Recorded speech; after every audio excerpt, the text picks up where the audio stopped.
Pertama kali.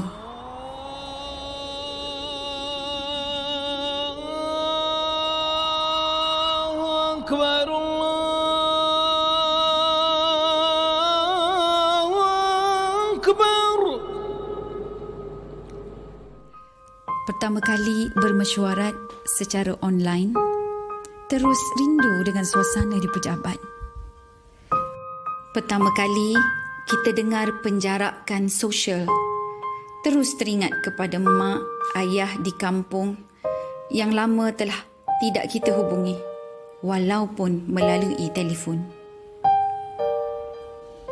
Pertama kali dilarang keluar rumah, tiba-tiba rasa rindu kepada hari-hari menghirup kopi di kedai mamak dan erti kebebasan selama ini. Pertama kali melihat akad nikah menjadi sangat ringkas tanpa kenduri dan hiruk pikuk. Tiba-tiba rasa rindu kepada saudara mara di kampung dan salam silaturahim. Bila terdengar laungan azan dan abah cepat-cepat panggil solat berjemaah di rumah, tiba-tiba terasa rindu yang amat sangat kepada Baitullah dan berjalan tawaf di sekelilingnya. Bilakah mungkin akan dapat ke sana kembali?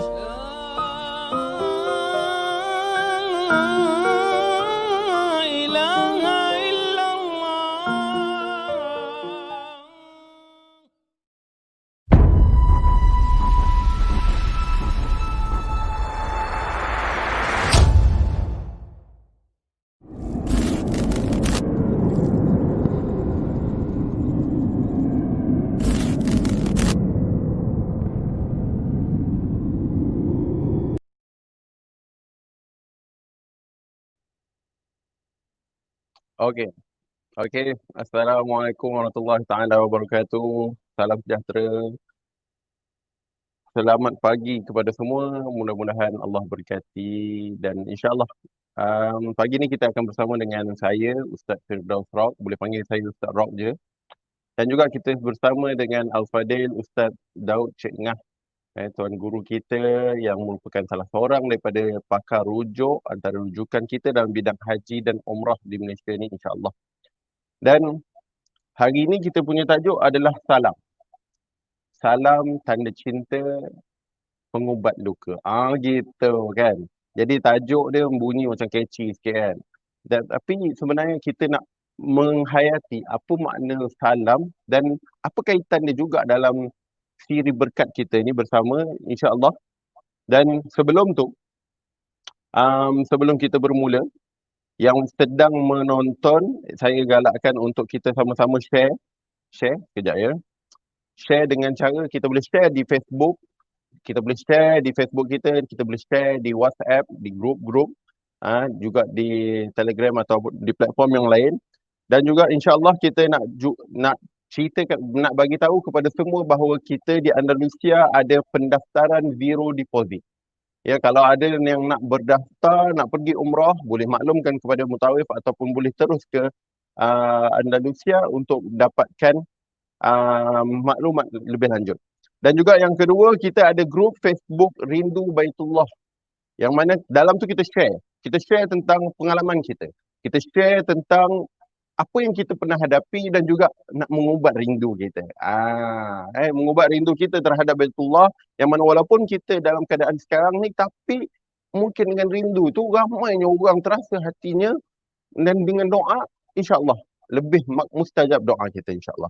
Dan juga kita ada satu lagi grup Telegram, Sempurnakah Umrahku. Jadi dalam keadaan ni, dalam apa yang mengikut pengalaman sebelum-sebelum ni, ramai orang yang tertanya-tanya soalan. Kita tanya-tanya, botol ke umrah dah ni kan? Selama ni botol ke? Ada salah ke? Ada silap ke? Jadi kalau ada sebarang pertanyaan tentang umrah kita, mungkin hari ni ada buat rujukan, tengah ada masa dia buat rujukan, tiba dulu umrah aku macam ni betul ke? Boleh tanyakan dalam grup Telegram Sempurnakah Umrahku. Jadi insya-Allah.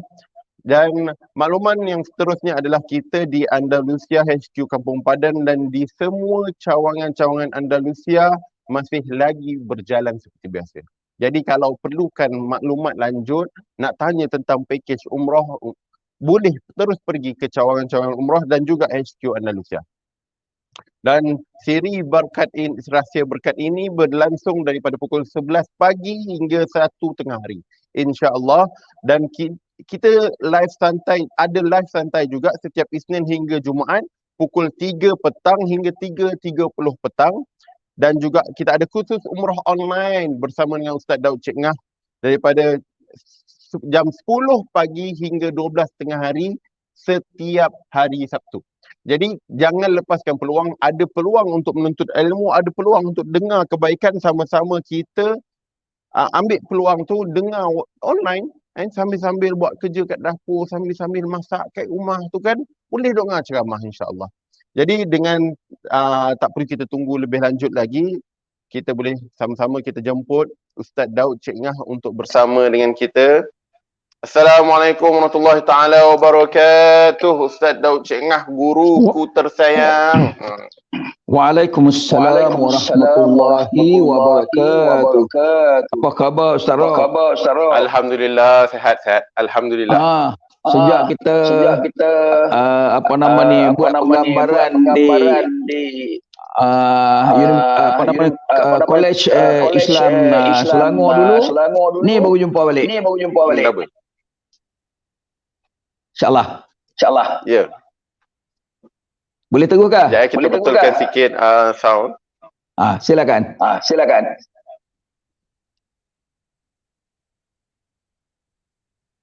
Kita ada terdengar, ada yang bagi tahu ada terdengar 2 suara Ustaz Daud. Masya-Allah. Itulah orang rindukan Ustaz Daud, dengar 1 dapat 2. Masya-Allah.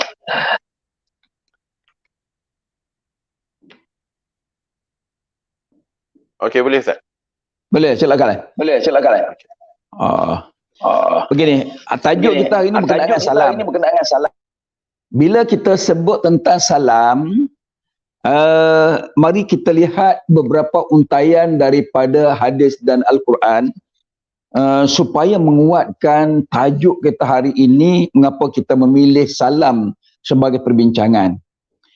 Pertama, kita ambil hadis Rasulullah SAW mengatakan, sesiapa yang nak masuk syurga dengan sejahtera, dengan mudah, dia kata apalah hadis ni? Afsyus salam. Qala Rasulullah SAW, afsyus salam. Beri dan jawab salam. Wa it'amu ta'am. Bila kita mula menghubungi saudara sahabat kita, siapa yang kita jumpa, kenal sama tak kenal, bagi salam, maka membuahkan kepada kita hablum minan nas ada kat situ. Sedangkan hablum minallah kita sembahyang, puasa, zakat, haji. Tapi hablum minan nas, sejauh mana kita dengan isteri kita? Sejauh mana kita dengan anak kita? Sejauh mana kita dengan jiran kita? Sejauh mana pula kita dengan masyarakat di keliling kita yang luas sikit daripada jangkauan kita yang kita jumpa biasa. Akhir sekali, sejauh mana kita akan berinteraksi, berhubungan dengan orang yang sangat jauh dengan kita tetapi kita jumpa.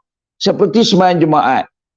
Sembahyang Jumaat itu sebuah qaryah, ada seolah macam satu mukim. Dalam mukim ni ada banyak kampung. Dalam kampung, dalam banyaknya tu ada sebuah masjid. Jadi di antara satu jiran kampung yang berjauhan dengan kampung lain, kita akan pergi jumpa di masjid. Dan nak tengok sama ada kita ini tahap kita sama dengan kawan. Dia suka sembahyang masjid, kita pun suka pergi ke masjid.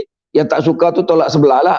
Yang suka, memang semua orang suka. Baru ni 16 minggu ke 17 minggu tak pergi pun ramai orang menderita. Saya beberapa kali pergi ke masjid tapi kena patah balik kan. Ada 2 kali kot kena. Tapi bila dah dia orang tengok kita ni agak orang tua, memang dalam peraturan kata orang tua umur 70 tu tak payahlah pergi masjid lagi. Tapi kita sihat walafiat, nak mati tahan esok ke lusa, nak sembahyang juga. Akhirnya dia orang tengok ada sedikit kekosongan, hak jawatan kuasa masjid tu 012 dia bagi kita masuk. Itu keprihatinan orang. Sebab apa? Walaupun kita COVID-19 tak boleh kita bersalam dengan tangan, tapi kita salam dengan meletakkan tangan kita ni dan angguk pada dia, itu adalah salam. Sebab Nabi kata afsyus salam, beri dan jawab salam. Jangan lupa, awal lagi Nabi kata dah, kalau nak masuk syurga dengan mudah, beri dan jawab salam. Wa it'amu ta'am, dan beri orang makan. Ada duit, ada perbelanjaan, ada makanan, jangan membazirkan. Jangan beli terlalu banyak tapi buang. Dalam bulan Ramadan, kau main lagi. Isteri dah buat makanan, jual dah. Kita pergi beli lagi dekat pasar Ramadan. Baru ni tak ada pasar Ramadan langsung tak berlaku pembaziran. Nampak ada. Jadi COVID ni Tuhan berturun kat kita, ada pengajaran yang sangat tinggi. Ada pengajaran yang sangat jauh yang kita tak dapat memikirkan dengan cara biasa kan. InsyaAllah bagi negara kita ni banyak selamatlah. Sebab boleh memangkin, boleh kita menghalang sangat walaupun ni kerja Allah SWT, tapi dia bagi kejayaan kepada kita. Wa it'amu ta'am atau afshu salam wa it'amu ta'am wa aqimus salata bil laili wan nasu niyamun. Tengok. Dia ada kait pula kita dengan Allah. Dia tak cakap kata semayanglah berjemaah pada waktu malam, dia tak cakap. Semayang malam ni kita aja, antara kita dengan Allah. Wa aqimus salata bil laili wan nasu niyamun. Bangun semayang sebelah malam ketika orang lain tidur. Jadi dalam bab ini bukan tajuk dia, kita tak mau bahas. Cuma nak ceritakan bahawa di sini ada mempunyai ikatan. Hak mula tu hablum minan nas, beri salam dan bagi makan. Hak yang satu lagi ini antara kita dengan Allah SWT. Sebab itu dalam Quran dia ada sebut berkenaan dengan sembahyang malam ni dengan katanya aqimis solata liduluki syamsi ila ghasaqil lail wa Quranal fajr inna Quranal fajr kana mashhuda. Bila gelincir matahari zuhur tu bangunlah sembahyang. Ya. Diri kalau sembahyang bermula-mula gelincir matahari zuhur hingga sampai ke malam. Ada 4 rakaat kat situ. Wa Quranal fajr, dan sembahyang baca Quran fajar. Baca Quran fajar, kenapa? Sembahyang fajar ini nakana masyhur disaksikan oleh 2 malaikat. Malaikat yang turun ramai-ramai duk tengok kita, malaikat yang nak bawa naik catatan kita tengok semua berhimpun ketika waktu subuh itu. Tapi tak apalah, sebab ini bukan tajuk dia. Tajuk kita ialah salam. Jadi bila kita bagi salam, dalam Al-Quran ada sebut iza huyyitum bi tahiyyatin fahiyyu bi ahsani minha. Jadi saya tak tahu pun nak baca Quran, ayat ni takut salah sebut pula sebab tak rujuk Al-Quran. Tapi dalam Quran tu bermaksud apabila ada orang memberi penghormatan kepadamu berbentuk salam, maka jawablah salam itu. Jawab salam itu. Sepaling baik jawab lebih daripada dia. Kalau orang cakap kita Assalamualaikum, kita jawab Waalaikumsalam. Kalau dia kata Assalamualaikum warahmatullahi wabarakatuh, kita jawab lebih Waalaikumsalam warahmatullahi wabarakatuh. Jadi kita kena jawab sebab ini adalah galakan. Mengapa di dalam Al-Quran di antara kita dengan manusia lain disuruh kita berinteraksi dengan baik, menjaga akhlak dan memberikan sebab kita kata memberi salam ini mengubati hati kita. Kalau kita rasa susah, macam mana kata luka hati, kalau kita rasa macam terkecewa, tapi apabila jumpa dengan kawan memberi salam, kita tahu bahawa ada orang menghargai kita sebab dia bagi salam. Dan kita menjawab salamnya. Apatah lagi kalau kita dalam susah hati, kita bagi salam ke orang, dia perlahan-perlahan akan menghendarkan kelukaan hati kita. Jadi terubat dengan cara lain. Itu satu. Dan bila memberi salam ni, Ustaz Rok ya, saya ingin memberitahu bahawa pengamalan salam dalam masyarakat Islam kita ini, dalam masyarakat Melayu Nusantara ni, tak tahulah di Indonesia saya tak tahulah, di Brunei saya tak tahulah, tapi kalau di Malaysia ni banyak juga orang yang tersilap salam. Macam mana silap dia? Contoh ya, saya tengok ada orang menjadi pengacara di radio dan ada orang menjadi pengacara di atas pentas. Dia bagi salam, Assalamualaikum warahmatullahi ta'ala wabarakatuh. Pasal apa ada hihi 2 kali? Sedangkan di dalam ajaran hadis Nabi SAW, dia suruh sebut Assalamualaikum warahmatullahi wabarakatuh. Mengapa Assalamualaikum warahmatullahi ta'ala wabarakatuh? Pasal ta'ala ada hi pula.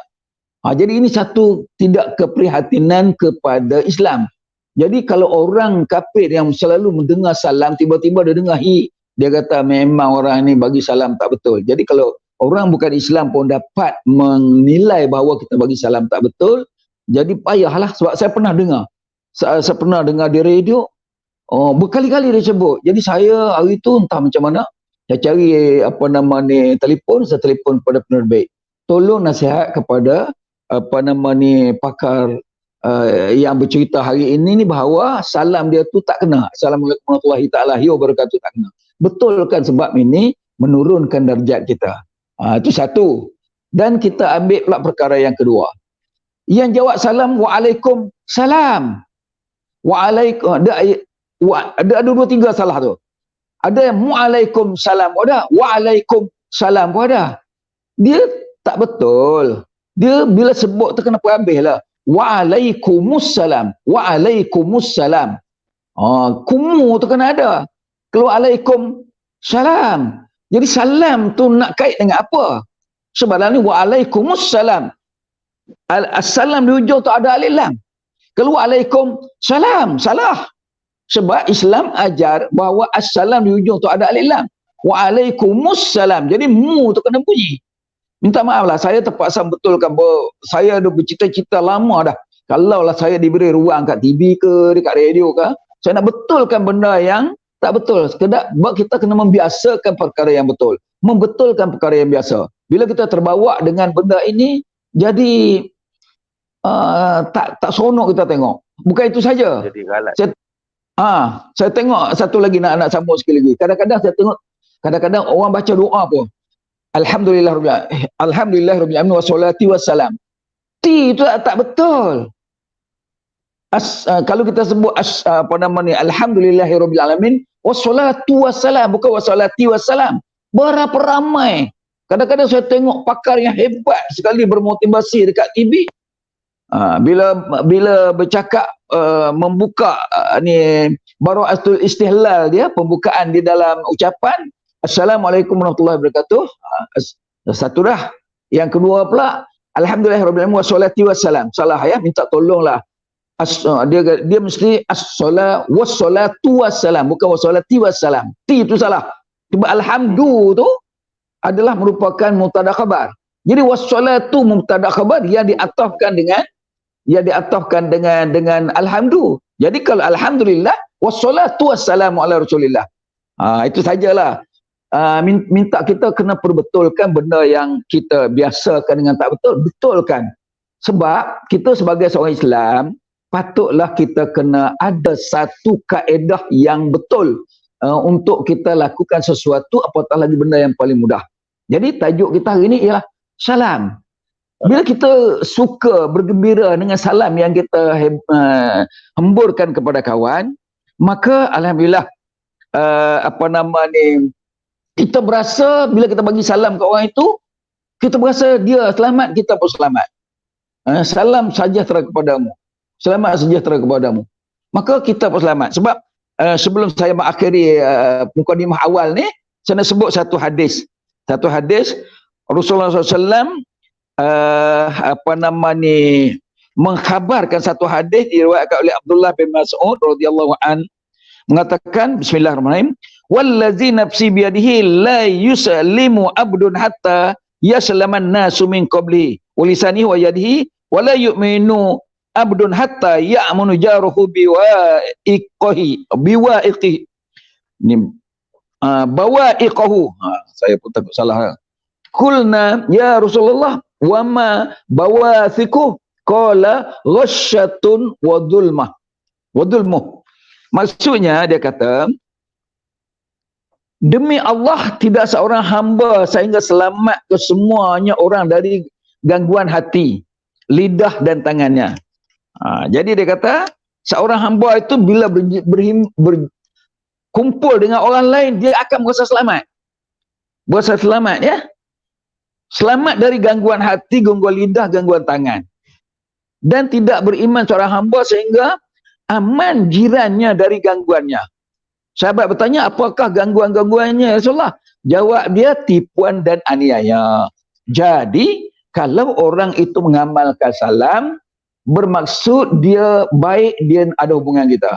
Tapi ada satu benda yang salam tak berapa kena, iaitu peminta sedekah. Kita tengah makan, dia datang bagi salam. Jadi peminta sedekah dari warung-warung kopi, kedai-kedai makan. Yang satu lagi saya rasa ada benda yang tak kena ni. Kita tengah nak makan sedap, dia datang bagi salam, kita kena jawab salam. Bila kita jawab salam, dia ulur tabung sedekah. Bayangkan orang sedang pegang suduk, orang sedang cedok tangan dengan tangan penuh dengan kuah-kuah makan, nak seluk poket, nak ambil duit bagi kat dia. Jadi saya rasa tak betul. Jangan bagi salam untuk tujuan untuk minta sedekah. Tak kena. Kalau dia nak minta sedekah, minta maaf lah. Khususnya orang-orang yang tak nampak mata, adik-beradik dia tarik pergi ke meja makan, bawa pergi ketuk pintu, bawa sedikit tisu paper jual kat sana. Orang sedang makan. Ini tak baik mengganggu orang. Sebab orang tu berasa tak nyaman ketika dia makan. Minta maaf lah. Bukanlah kita nak hina orang miskin, orang peminta sedekah. Dia senang saja. Kalau nak minta sedekah, lebih baik bawa tin ke, bawa satu kertas letak ini, saya memohon pertolongan, saya minta tak nampak. Kalau jiran tak tolong, umat Islam tak tolong, saya akan sukar. Duduk situ, duduk je. Biar orang datang bagi sedekah. Yang tak mau bagi, kita tak perlu paksa mereka. Tapi kalau tengah duduk makan, kita memaksa. Selagi kita tak bagi dia duduk, kita nak cedok nak makan. Macam mana dia tak makan, kita makan. Tolonglah, Islam ni mempunyai peraturan yang tertentu untuk menghormati antara satu sama lain. Maka salam sajalah yang menjadi hubungan kita dengan manusia lain. Tetapi jangan dalam salam itu ada sesuatu yang termaksud, yang satu lain yang termaksud. Saya bagi salam kerana nak minta derma. Itu sangat sukar, sangat susah lah. Jadi itu pembukaan kita pada pagi ini berkenaan dengan salam. Silakan Ustaz, sambung kalau ada. Alhamdulillah. Jadi Alhamdulillah kita dah selesai sesi yang pertama untuk pagi ni. Jadi apa yang kita boleh simpulkan daripada apa yang Ustaz Daud Cik Ngah dah sampaikan tadi, mungkin ada yang terlepas, ada yang baru masuk join live, bahawa kita dalam menyampaikan salam, kita sampaikan salam dengan tutur kata yang lebih baik. Maknanya dengan sebutan yang betul. Kalau bagi salam tu dengan baik, Assalamualaikum, dia jangan Assalamualaikum, dah macam orang kampung tu kan. Kalau orang kampung tu kan macam tu bahasa kan. Dia duduk bagi salam, Assalamualaikum, kita kena sebut dengan betul, Assalamualaikum. Dan dalam hadis Nabi SAW, kalau orang tu menyampaikan salam, macam mana dia bagi salam, macam tu juga kita jawab salam. Dan kalau dia jawab tu, dia bagi sampaikan salam tu pendek, kita jawab lebih, biar dia sama ataupun lebih baik. Ataupun lebih baik. Kalau dia bagi salam kepada kita, Assalamualaikum, kita pun jawab, Waalaikumsalam warahmatullahi ta'ala wabarakatuh. Dan paling penting itulah tutur kita. Sebab salam ini sebenarnya nak menyampaikan sesuatu, iaitu keselamatan, kebaikan kepada orang yang kita sampaikan salam. Betul Ustaz? Ya. Jadi insyaAllah kalau ada di kalangan jemaah-jemaah yang sedang menonton, kalau ada sebarang soalan boleh tanyakan. InsyaAllah saya akan bacakan di sini. Kita ada skrin dekat sini, sebab tu saya duduk pandang sini sebab kita ada skrin di sini dan saya akan boleh tengok kalau ada sebarang soalan. Dan juga jangan lupa untuk klik share supaya kita boleh sampaikan lagi kepada ramai orang lagi boleh dapat kebaikan. Yang kadang-kadang mungkin kita ada kerja lah sikit, kita klik share. Mungkin ada orang lain yang menonton tu, nanti dia yang akan tengok, Allah, kalau aku tahu kebaikan ni dari dulu aku amalkan. Mungkin itu akan jadi saham pahala kita, insyaAllah. Klik share, jangan lupa klik share. Ya, dan juga boleh share juga ke WhatsApp dan juga tempat-tempat lain. Jadi Ustaz, untuk selepas ni Ustaz nak cerita pasal salam ni juga. Jadi saya nak tanyalah satu soalan Ustaz.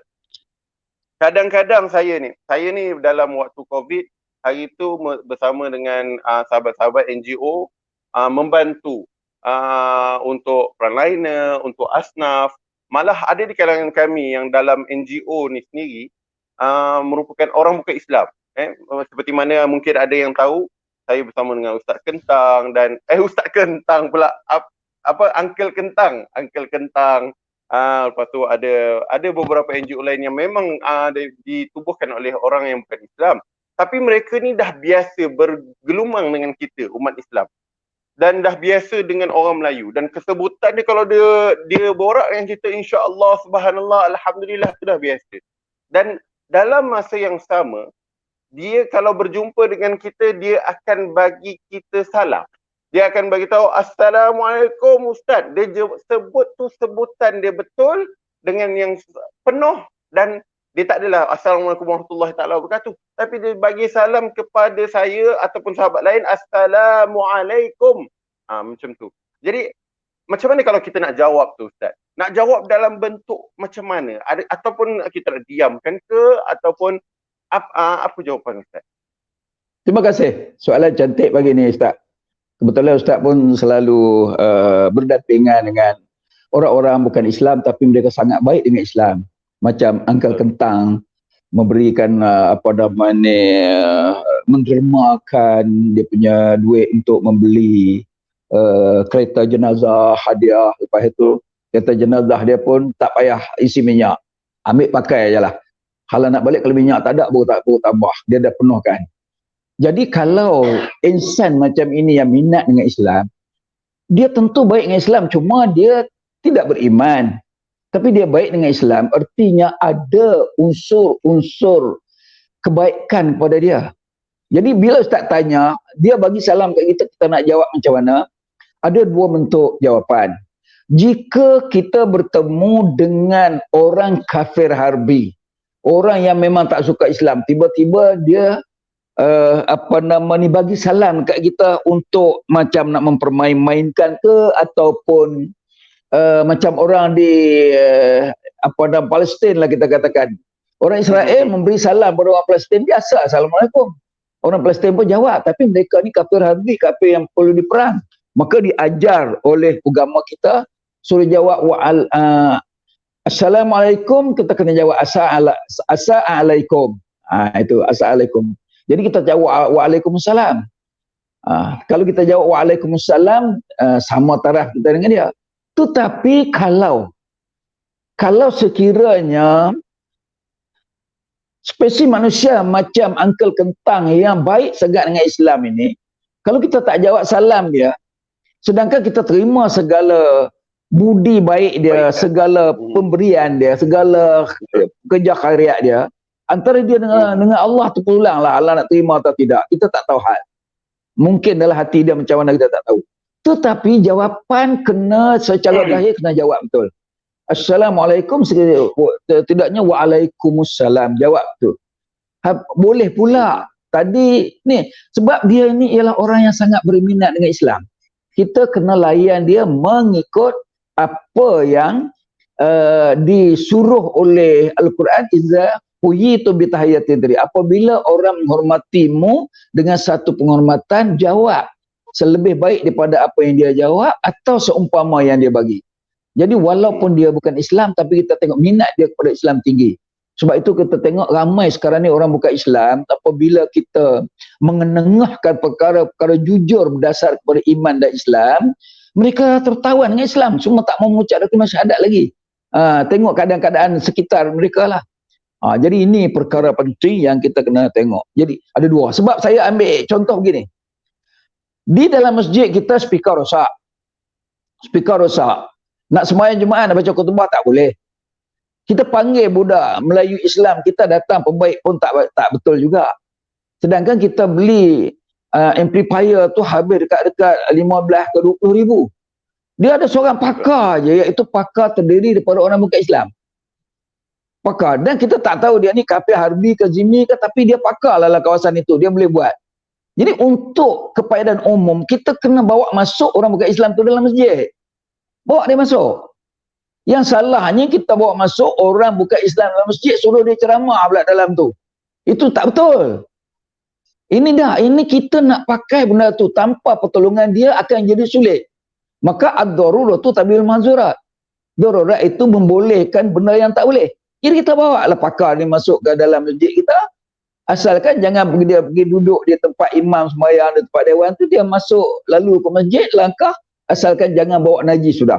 Walaupun kita tak tahu, mungkin tengah hari tadi dia makan babi ke, memanglah orang tu. Jadi kita tak perlu tanya dia, asalkan tangan dia kering waktu memperbaiki alat itu, maka kita anggap ini sebagai satu darurat, boleh kita pakai. Itu kalau Ustaz tanya berkenaan dengan bagaimana nak jawab salam kepada orang bukan Islam tetapi dia sangat baik dengan orang Islam. Jawab sempurna saja. Waalaikumsalam. Serahlah kepada Allah SWT, biar dia menilai. Kita tak jadi salah, tak jatuh dosa pun. Wallahu a'lam. Betul.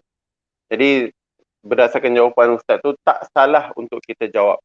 Dan kalau dari sudut hukum juga, untuk saya tambah sikit Ustaz. Dari sudut hukum juga, kalau kita sebaiknya jangan kita yang mulakan. Jangan kita yang memulakan memberi salam, sebab kita tahu sahabat kita ni yang bukan Islam, dia biasa memberi salam, tapi dia bukan Islam. Sebaiknya bukan kita yang memulakan, hukumnya makruh kalau kita yang memulakan. Tapi kalau kita nak menjawab, kita hanya menjawab seperti mana dia jawab. Kalau dia tu jawab, dia bagi salam, Assalamualaikum, kita pun jawab Waalaikumsalam. Ataupun kalau kita ragu-ragu terhadap sebutan dia, mungkin dia ni menyebut benda yang bermakna makna yang mungkin buruk, kita tak dengar sangat. Jadi kita cuma jawab waalaikum. Macam tu boleh Ustaz kan? Ya, insya-Allah. Kita cuma jawab waalaikum. Okey, baik. Jadi sini ada satu persoalan daripada Muhammad Syafiq Hashim. Ya. Assalamualaikum. Saya ada satu soalan. Saya selalu mendapat pesanan ringkas daripada keluarga, kawan-kawan melalui aplikasi WhatsApp. Dan selalunya mesej mereka dimulakan dengan lafaz salam, Assalamualaikum. Soalan saya, adakah wajib untuk kita jawab soal salam tersebut? Macam mana tu Ustaz? Ya, ini selalu banyak berlaku lah. Di dalam WhatsApp, dalam tulis surat salam, kita jawab balik wassalam lah. Pasal tak lengkap. Salam tu artinya sejahtera. Sejahtera tu kepada siapa? Kan? Kepada siapa tu mesti salam tu mesti ada penujuannya ke mana nak pergi. Kena penuh. Jadi kalau salam saja kita boleh jawab wassalam ataupun waalaikum je lah. Sebab nak jawab tu payah. Namun kena jawab jugalah sebab yang memberi salam tu sunat, yang menjawab tu wajib. Jawab juga. Namun dalam memberi jawapan kita kepada mereka itu agak mungkin dalam hati dia assalam tu dia sebenarnya penuh assalamualaikum, tapi malah dia nak type bagi assalamualaikum sampai habis dia salam saja. Jadi benda tu tak tepat. Jadi apa yang kita nak ajak semua penonton prihatin dengan salam ini, alang-alang nak bagi salam bagi sempurna. Jangan buat berlebih kurang sebab dia adalah untaian daripada Allah. Allah suruh kita buat, Nabi pun suruh kita buat. Jadi mengapa kita ringkas ringkas-ringkasnya tak ikut dah suruhan Allah dan suruhan Nabi? Kalau salam saja tu apa artinya? Jadi sukar untuk kita nak menjawab soalan dia, nak menjawab salam dia. Dan saya yang nak jawab soalan pun sukar. Sebab kalau kata jangan jawab langsung, tak boleh. Quran suruh kita jawab. Kalau kita jawab macam mana benda tu tak cukup. Maka kita kena jawab juga. Jawab dalam bentuk yang tak cukup. Kalau kita jawab yang lebih pun, itu terpulang. Yang kita menjawab cara wajib tu selesai kes kita. Tapi kawan yang memberi salam tak lengkap itu artinya dia hasrat nak hubung dengan kita tu ada. Tetapi cara dia tak kena, tak campai matlamat dia. Begitu juga Ustaz Rok ya. Ustaz Rok selalu pergi ke Mekah, ada orang kata kirim salam kepada saya kepada Rasulullah. Ustaz Rok kata macam mana? Tentu kita kata ya kan? Takkan? Iyalah kan? Betul. Dia mesti nak sampaikan juga kan? Kena sampai juga. Tapi kita nak sampai apa? Salam dia tak bagi. Tak, dia kata saya sampaikan salam saya kepada Rasulullah. Dia kata iyalah. Jadi bila sampai sana kita nak bagi salam apa? Kita kata ya Rasulullah, Assalamualaikum. Tapi sebenarnya ini minta maaf lah, di dalam kitab-kitab yang berkait dengan ibadat haji dan ziarah, dia kata siapa yang nak bagi salam pada Rasulullah kena sebut habis. Jumpa dengan kawan Tuan Muhammad. Tuan Muhammad nak pergi ke Mekah untuk umrah ya. Tolong sampaikan salam saya kepada Rasulullah SAW. Kita minta balik mana salamnya? Dia kena cakap Assalamualaikum ya Rasulullah. Assalamualaikum ya Rasulullah. Dia cakap macam tu, okey saya terima salam tu. Kita pun ambil, bawa amanah Assalamualaikum ya Rasulullah dalam ni. Jangan Assalamualaikum lah, salah. Assalamualaikum untuk semua orang, untuk Rasulullah satu je. Assalamualaikum. Jadi tolonglah siapa yang nak mengucapkan salam kepada Rasulullah, tolong sebut habis.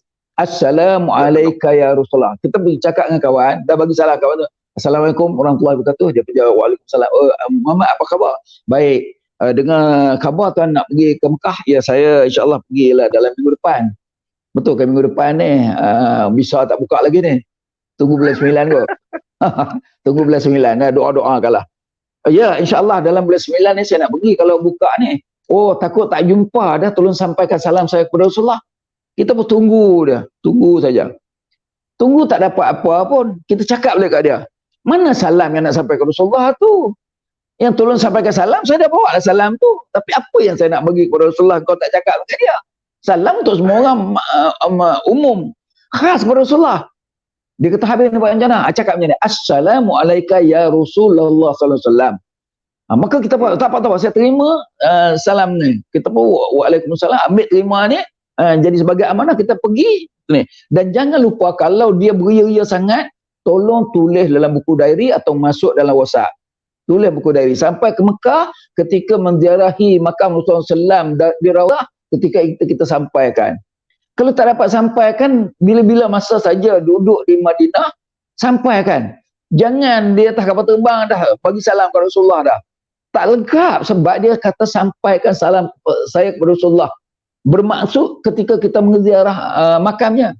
Yang tu nak kena perbetulkan supaya apa yang kita lakukan itu tepat dengan maqasid syariah. Jadi kalau ada apa soalan Ustaz Keroh saya, kalau tak ada soalan saya nak baca satu hadis. Satu hadis mengapa pentingnya salam dan bagaimana salam itu mengubat luka kita kalau kita selalu bermain dengan salam ini. Apa nama ni, dalam satu kitab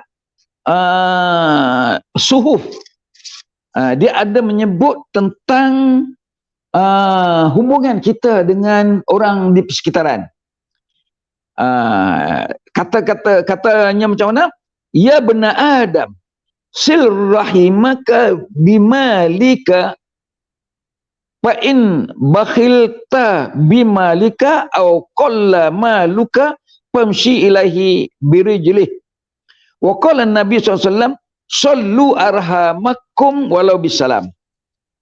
Hak anak Adam hubungi kerabatnya, kawan-kawannya dengan membantunya dengan hartamu.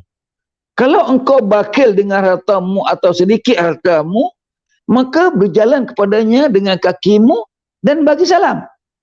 Bagi salam. Cari dia bagi salam sebab tak dapat nak bagi dengan bentuk material, bagi salam. Tapi kena cari. Sebab itu kita kena perbetulkan persepsi antara kita. Sebab tu kalau kita tengok dalam semayang, dalam semayang, mengapa kita digalakkan semayang berjemaah? Sedangkan semayang di rumah pesah. Semayang jemaah tu jatuh fardu kifayah. Semayang dalam waktu di rumah kita pun tak apa, tetapi dia fardu ain. Tapi oleh sebab fardu ain nak dilengkapkan dengan banyak pahala, mengapa disuruh kita langkah pergi ke masjid? Jadi nak pergi ke masjid tu kena buat masjid dulu. Nak buat masjid tu kena cari dana. Nak cari dana tu kena himpun banyak, bukan seorang saja boleh. Ni ada juga macam Tan Sri Muhtar Bukhari tu dia sendiri buat masjid seorang dia aja. Kan? Ada lain-lain lagi lah penderma-penderma macam di Negeri Sembilan, Negeri Sembilan HB Bank. Sebuah masjid begitu besar dekat Sandayan, dia sendiri buat seorang je. Serah kepada Jabatan Agama. Itu tak apalah. Tapi kalau dalam bentuk masyarakat satu qaryah itu masing-masing cari duit belanja untuk membina sebuah masjid dan jadi masjid, bila masyarakat sendiri bina masjid di satu tempat, maka dia jadi hak kepunyaan dia. Aku nak sembahyang masjid aku kerana aku juga bagi derma, maka jadi hak milik dia walaupun sikit. Kalau orang buat masjid bagi kat kita saja, pahala dapat ke dia lah. Sebab membina masjid ini, membana masjidan banallahu lahu qasran fil jannah atau kama qala. Nabi kata siapa membina sebuah masjid, maka Allah akan membina kepadanya mahligai di syurga. Artinya dia dah garanti masuk syurga dah. Tentang salah dosa-dosa yang lain tu jangan kira sangat sebab Allah Maha mengetahui, Allah Maha mengampun. Tidak ada seorang pun yang maksum ya, kecuali Rasulullah SAW. Jadi Allah. jadi apa nama ni, memberi salam, membiasakan diri, melunakkan percakapan kita dengan kawan, jiran, orang yang kita jumpa itu, maka sangat baik. Dan Nabi pernah sebut dalam sebuah hadis, dia kata absyus salam liman ya'rifu wa liman la ya'raf. Liman araf tahu wa ma lan ta'raf. Kama qala. Saya tak apa sedap nak sebut ada ni. Tapi maksudnya begitu. Beri salamlah kepada orang yang kamu temui, sama ada kamu kenal dia atau tak kenal. Bagi salam je. Jadi elok beri salam. Sebab itulah masa kita nak bercakap dengan orang awam, bila kita dipanggil naik ke atas pentas, tolonglah ya, tolong dari sudut ilmu mantik, bara'atul istihlal, nak memulakan cakap di khalayak ramai, ni tentang apa nama kita panggil pengucapan awam. Ramai orang naik atas pentas pegang mic naik atas pentas dia bismillahirrahmanirrahim alhamdulillahirabbil alamin wassalatu wassalamu habibi semua. Dia pun sebut yang mulia ini, yang dikasihi, yang ini. Hadirin sekalian, assalamualaikum warahmatullahi wabarakatuh. Ini diamalkan dah jadi seluruh umum oleh siapa saja walaupun pensyarah universiti. Dia memulakan dengan bismillah dulu, kemudian baru dia bagi salam.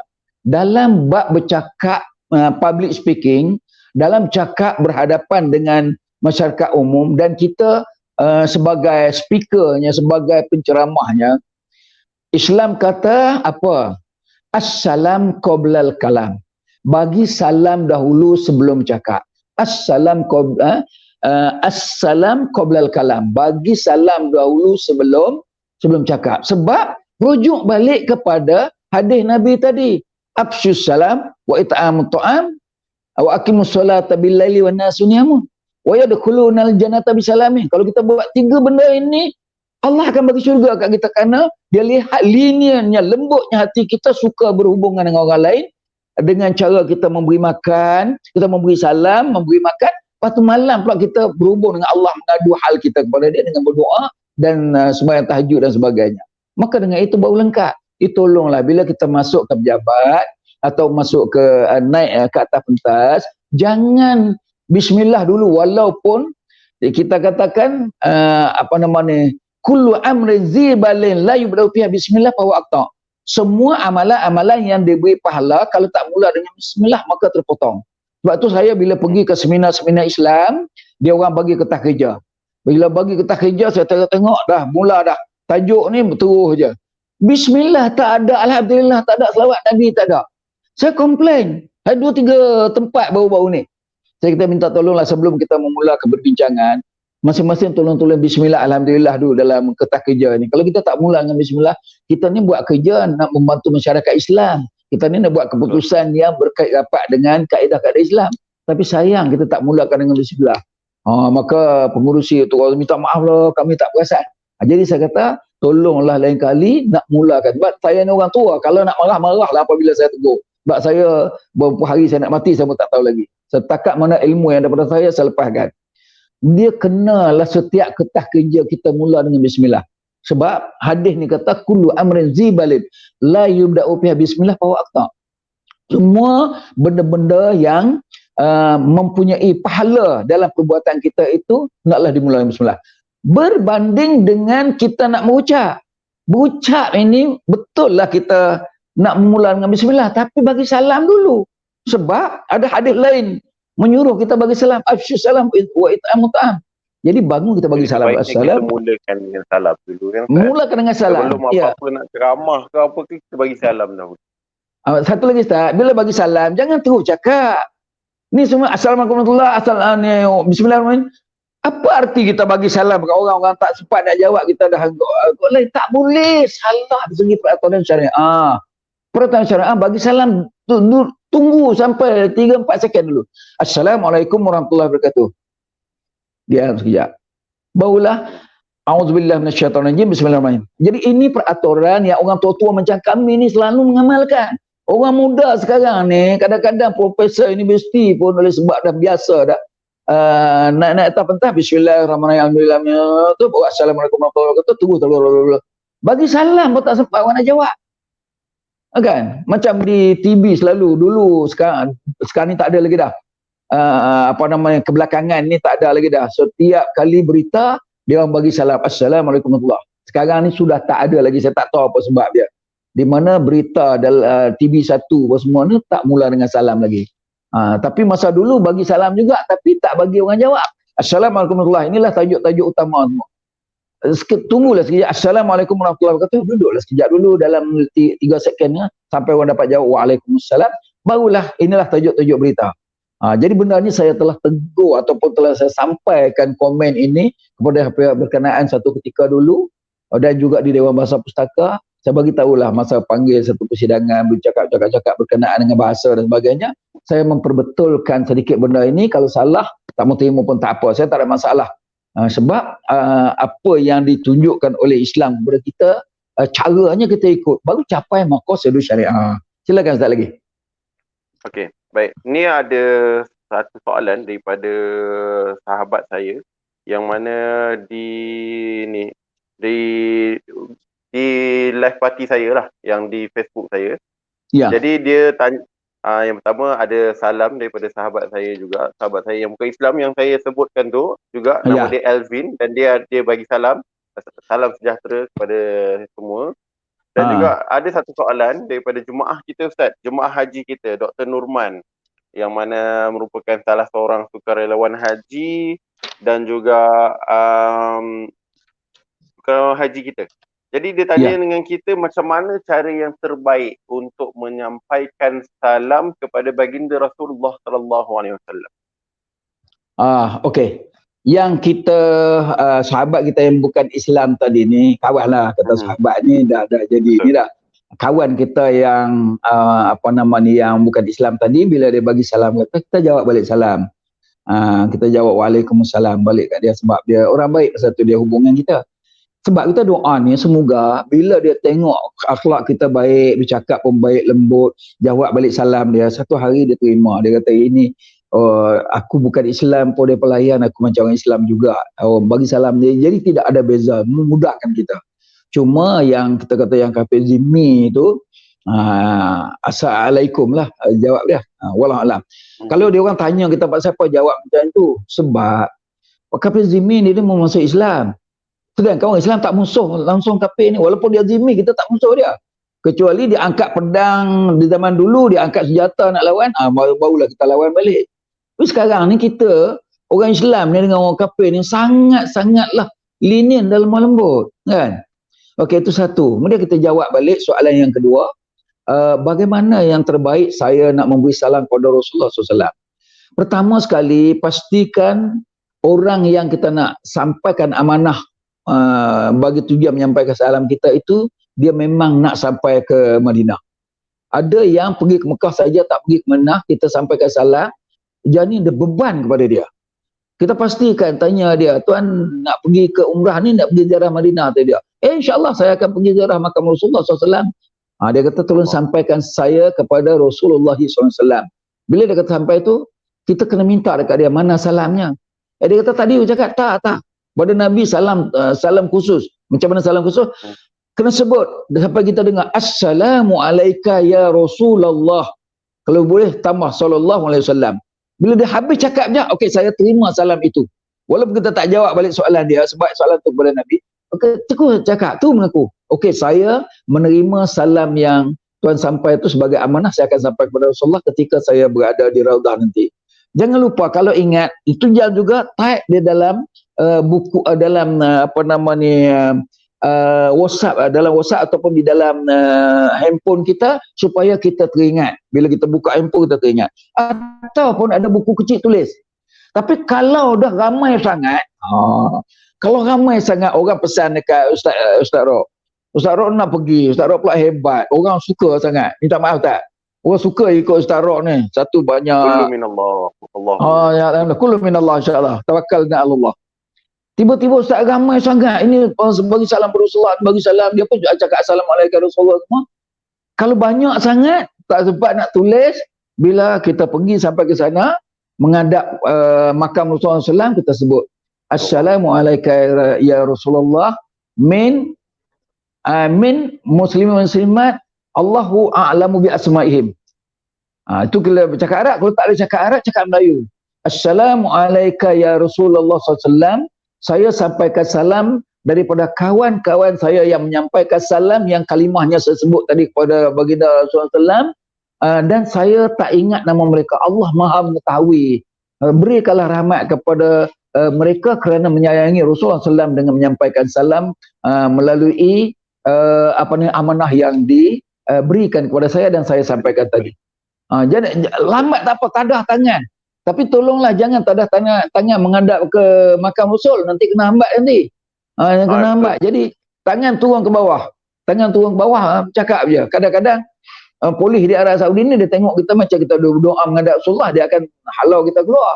Jadi pandai-pandai bawa dia, berdiri je kita bagi salam. Kalau dia kata kalau dia tanya kita kata salam tu ila Rasulullah SAW. Salam, aku nak bagi salam je. Kadang-kadang yang polis-polis di Madinah ni mereka lembut sangat. Kalau kita bagi hujah-hujah yang sesuai, dia tak ni.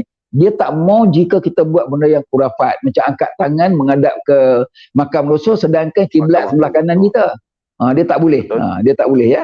Wallahu a'lam bishawab. Kalau ada soalan lagi boleh tanya, kalau tak ada kita boleh ada sikit sebanyak lagi nak memberi pengenarangan berkenaan dengan salam ni. Yang berkenaan apa yang Ustaz dah Cik Ngah dah terangkan tadi, alhamdulillah sebenarnya dia menjawab persoalan ramai jemaah. Jadi kalau kita pergi umrah ni kan, pergi umrah selalu ataupun waktu kita pergi haji juga, kadang-kadang ada jemaah tanya dengan saya dan tanya kepada sahabat-sahabat mutawif, Ustaz macam mana nak sampaikan salam kepada Rasulullah, dan apa yang tadi Ustaz Daud Cik Ngah dah sampaikan itu menjawab. Sebab kadang-kadang ada sahabat-sahabat kita ni nak sampaikan salam tapi dia tak ingat nama kawan-kawan. Nama pula ramai, yang komen tu ramai. Yang mana tak kita nak pergi umrah, kita kan sebut insya-Allah akan pergi turun ke Madinah. Jadi ramai yang menyampaikan salam. Kena pula nama Facebook dia Pendekar Hijau. Pendekar Hijau lah, nama Selimut Hitam lah, nama Awan Kuning lah. Jadi macam mana kita nak sampaikan? Jadi macam mana yang Ustaz Dr. Cik Ngah dah terangkan tadi, kita sampaikan sahaja Assalamualaikum ya Rasulullah. Saya menyampaikan salam daripada sahabat saya, daripada kawan-kawan saya, saudara mara saya. Macam tu kan Ustaz kan? Ya. Boleh tambah sekali lagi ya. Yang afdalnya kalau kita jumpa kawan kata sampaikan salam saya kepada baginda Rasulullah SAW, dia pun bagi salam Assalamualaikum ya Rasulullah. Kalau ada kemudahan dia kata tolong tulis sikit kat kertas bagi kat saya. Sebab orang yang membawa amanah jika dia menjawab soalan umum kepada Rasulullah, Assalamualaikum Rasulullah daripada kawan-kawan saya yang saya tak ingat nama mereka, Allah Maha mengetahui, engkau terimalah salamnya. Rasulullah tahu, Rasulullah tak ingat siapa nama. Tetapi paling afdal jika kita sebut nama dia. Kita bawa pergi, kita duduk sambil-sambil tawakuf ataupun duduk. Kita masuk semayang awal, kata Zuhur, nak semayang pukul 12.20. Kita masuk pukul 11. Pukul 11 pada 12.20 tu lama. Jadi kita duduk di tak jauh dengan makamnya, kita menghadap ke kubur dia. Kita buka balik tulisan kita itu, sama-sama dia baca Quran tu, buka balik tulisan, kita baca Assalamualaikum Rasulullah. Daripada kawan-kawan aku, nama mereka 1, 2, 3, 4, baca sampai habis. Kalau kita dapat buat macam tu, betapa mulianya hati kita, di mana kita menghubungkan silaturahim, menghubungkan hubungan selawat salam tu kepada Rasulullah. Mengapa? Sebab di dalam Al-Quran setiap sembahyang Jumaat khutbah yang kedua dibaca khas oleh imam atau khatib dengan ayat Quran memesan kita berselawat kepada Nabi dengan katanya Bismillahirrahmanirrahim, innallaha wa malaikatahu yusholluna 'alan nabi ya ayyuhalladzina amanu shollu 'alaihi wa sallimu taslima. Kan? Jadi apabila Quran sendiri pun suruh bagi salam kepada Rasulullah dan diberi penghormatan tinggi kepada kita, sampai Nabi kata siapa yang berselawat kepada aku sekali, Allah selawat kepada dia 10 kali balasan. Siapa yang selawat kepada aku 10 kali, biasanya kita selawat kepada Nabi bukan selawat saja, sekali dengan salam sekali. Siapa yang salam kepada aku 10 kali, Allah memberi salam balas balik 100 kali. Siapa yang memberi salam, berselawat kepada aku 100 kali, wajibat lahu syafaati. Kan? Wajib dia menerima syafaat aku. Jadi dengan demikian, kalaulah kita pergi ke Madinah, boleh baca nama orang yang mengirimkan salam tu yang kita terima sebagai amanah, itu adalah lebih baik. Tapi kalau dah jam sangat tak boleh, dalam kitab Al-Manasik dia kata apa? Kalau dah tak ingat sangat nama itu, kata macam ni saja. Assalamualaikum ya Rasulullah, min ikhwani, Allahu a'lamu bi asma'ihim ajma'in. Assalamualaikum Rasulullah. Kata macam tu saja.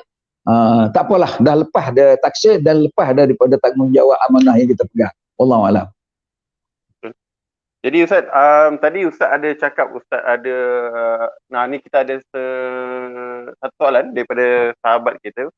Ada sebahagian Ustaz kata tak perlu kirim salam sebab kita boleh beri salam direct kepada Nabi di mana pun kita berada.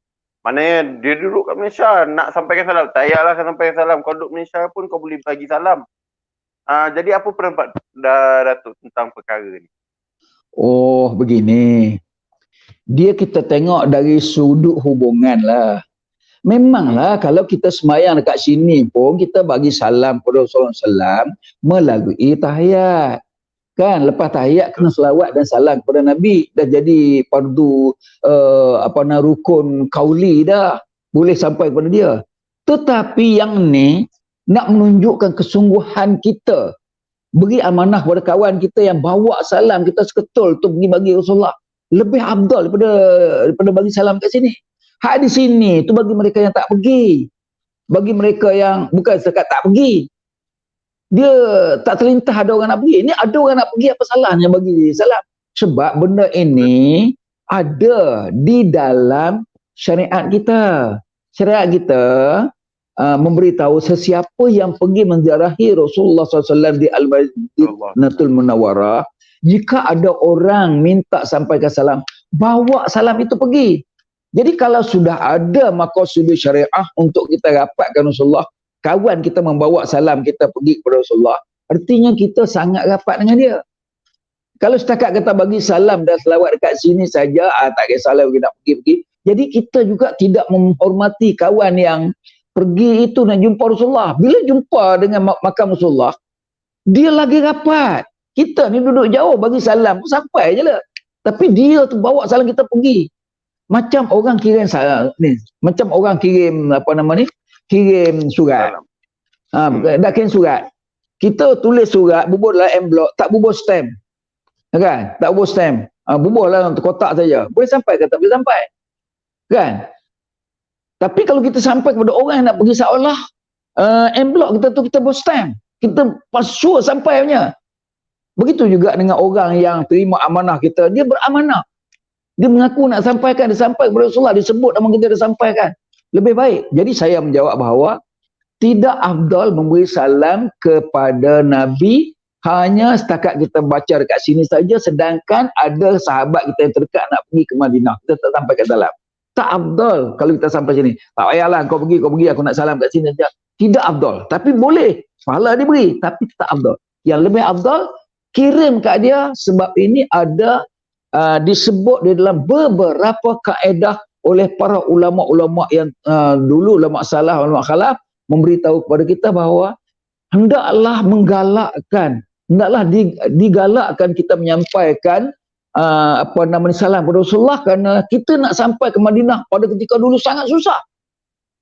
Orang nak pergi haji kena tunggu sampai 10 tahun, naik kapal laut sampai berbulan-bulan baru nak sampai. Jadi susah nak pergi ke makam Rasul. Jadi benda itulah dipegang oleh para ulama dulu. Orang nak datang payah, bila datang biar dia buat salam. Tapi sekarang ni tak kisah. Yang dia cakap macam tu sebab sekarang ni tak payah tak payah bagi salam kat sini pun boleh, sebab saya bila-bila pun saya boleh pergi sendiri ke Mekah. Kalau macam itu perubahan zaman, dia hukum dia tak ikut perubahan zaman. Hukum ini ada sikit sebanyak yang berubah kalau sekiranya dia berkait dengan keputusan urusan muzakarah, sesuatu yang baru berlaku. seperti apa yang dikatakan oleh almarhum Datuk Hassan Alafi. Saya tengok dalam dalam WhatsApp dia, dalam Facebook dia ada menyebut, sekarang ni dia kata perkara-perkara baru yang tak ada di dalam zaman Nabi, jika kita buat, jangan terus kita berubah bid'ah. Jangan duk sebut bid'ah sangat. Jadi perkara-perkara baru ni diikut zaman, dan zaman ini hendaklah diputuskan oleh satu jawatan kuasa yang diiktiraf oleh ulama-ulama. Mereka ni berimpun, buat keputusan, mereka buat, jadi kita ikut. Dia akan jadi tasyri', dia akan jadi syariah, maka kita boleh ikut. Oleh demikian, oleh sebab ada kemudahan orang pergi menunaikan ibadat umrah segala lalu, kita nak sayang pada Rasulullah, kita suruh sampaikan salam, itu lebih afdal memberikan amanah salam kita kepada orang yang nak pergi, biar dia sampai ke depan Rasulullah SAW. Kenapa? Walau annahum izzalamu amsahum ja'uka fastaghfirullah wastaghfirulahumur rasul lawajadullah tawwabur rahima. Muhammad, jika ada di kalangan umatmu yang satu ketika dulu mengingkari segala perintah aku dan syariatmu, tiba-tiba mereka kembali kepada Islam, mereka beriman, mereka rasa berdosa dalam diri mereka, jauhkah mereka datang kepadamu. Datang buat apa? Fastaghfirullah, mereka datang kepadamu untuk mengampun kepada Allah. Wastaghfirulahumur rasul, dan Rasul sendiri pun beri ampun kepada mereka. Jadi kalau kita sampaikan salam kita melalui seorang yang diwakilkan, dan orang itu memohon ampun kepada Rasulullah, seolah dia sendiri datang kepada Rasulullah dan dia berdoa untuk Allah ampunkan, jadi mudah. Jadi sebab talian di antara dia dengan Rasulullah itu dapat disebabkan dia memberi salam yang dibawa oleh pemegang amanah tadi menyampaikan kepada Rasulullah SAW. Wallahu a'lam bishawab. Jadi alhamdulillah 1 jam dah kita bersama dengan Ustaz Daud Cengah, dan macam-macam sharing dan soalan juga yang kita dah jawab dan juga kita tengok dan kita dengar bersama. Jadi untuk yang sedang menonton, saya nak minta lah yang kita sama-sama, sebab tajuk pun salam, yang sedang menonton cubalah type dekat komen bagi salam. Kita sama-sama jawab. Mana yang tengok kita akan jawab. Yang tengah tengok live ni, saya minta tulis kat komen bagi salam. Assalamualaikum. Bukan tulis kat komen bagi salam, tapi tulis kat komen Assalamualaikum. Supaya kita yang menonton ni, ramai ni yang menonton ni, hampir 100 orang, yang mungkin selepas-lepas ni pun akan tengok juga, ramai ni, dan semuanya akan bersama-sama menjawab salam. Dan kita akan dapat kebaikan, sebab orang mendoakan kita, dan juga kita mendoakan orang yang bersama-sama menonton ni. Jadi boleh siapa-siapa yang tengah live, saya galakkan untuk komen bagi salam Assalamualaikum. InsyaAllah kita sama-sama tengok, dan juga siapa yang ada soalan boleh juga sama-sama tulis Assalamualaikum dan teruskan dengan soalan. Kalau tak ada soalan, InsyaAllah nanti saya juga akan menyampaikan soalan kepada Ustaz Daud. Tapi sebelum tu kita tengok dulu, ramai tak orang nak kejar kebaikan ni? Ramai tak orang nak dapatkan kebaikan ni? Bagi salam dekat komen. InsyaAllah kita semua sama-sama, baik di watch party di Facebook page saya, dan juga yang berada di Facebook page Andalusia. Yang bersama bagi salam Assalamualaikum. InsyaAllah kita ramaikan, semua orang akan jawab salam kepada kita. Tengok, tengok makin ramai. Alhamdulillah. Macam tu kita suka, supaya kita ada interaksi bersama kita. Sebab berbeza dengan kuliah biasa yang mana kita selalu ada di masjid dan surau, bila kita ada kuliah secara online macam ni, dia lebih santai. Jadi tak ada masalah kalau nak tulis Assalamualaikum, nak ada soalan, kita boleh sambil baca. Malah tuan guru kita juga redha dengan apa yang kita buat ni. InsyaAllah ramaikan lagi. Di Facebook page saya juga, Ustaz Rock, dan juga Facebook page personal saya, Firdaus Rock, juga ada yang menyampaikan salam kepada Ustaz Daud juga. Waalaikumsalam warahmatullahi wabarakatuh. Waalaikumsalam warahmatullahi wabarakatuh. InsyaAllah. Ni Ustaz Ashraf Hafzan, dia tulis lagi panjang salam dia. Assalamualaikum warahmatullahi wabarakatuh wa maghfiratuh wa ridwanuh. Itu antara salam yang panjang yang kita boleh baca. Tapi kalau jumpa orang tepi jalan, Kadang-kadang nak bagi jawab salam macam tu panjang-panjang pun boleh-boleh lidah agak kan. Ada yang tulis lagi juga dengan bahasa Arab. Allahu Akbar. Kita seronok macam ni. Jadi Ustaz, kita boleh meneruskan sambil lagi ada sahabat-sahabat kita yang join, dia akan klik share dan juga sama-sama klik komen untuk salam.